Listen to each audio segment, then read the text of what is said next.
Like A gun, goes like A fucking bullet. പിന്നെ ബുള്ളറ്റിനെ പറ്റി main ഉള്ളൊരു കുറ്റം പറയുന്നതാണ് വൈബ്രേഷൻ. നിങ്ങൾക്ക് ഈ 2 ഹാൻഡിലും വൈബ്രേറ്റ് ചെയ്യുന്നത് കാണാൻ പറ്റുമെന്ന് തോന്നുന്നു.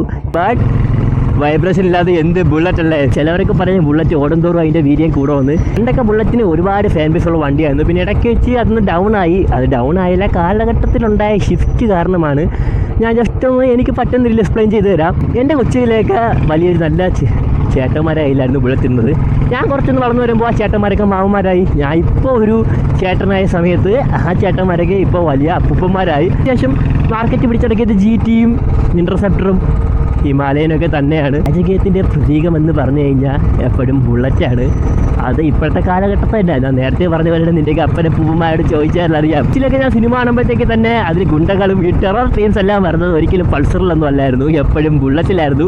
ഞാൻ തന്നെ കൊച്ചിലെ വീടിൻ്റെ വെളിയിലൊക്കെ ഇരിക്കുമ്പോൾ ചോറൊക്കെ തിന്നാത്ത അമ്മയൊക്കെ പറയുന്നത് ആ ബുള്ളറ്റ് പോകണം, മാവും പിടിച്ച് തിന്നും, ഗുണ്ടയാണ്, കോപ്പാണ്, കീപ്പാണൊക്കെ. ഇപ്പോഴാണ് അവന്മാരെ കണ്ടാലൊക്കെ എനിക്ക് ചിരി പറഞ്ഞത് ബുള്ളറ്റിൽ കുറേ കളവന്മാർ പോകണാണെങ്കിൽ.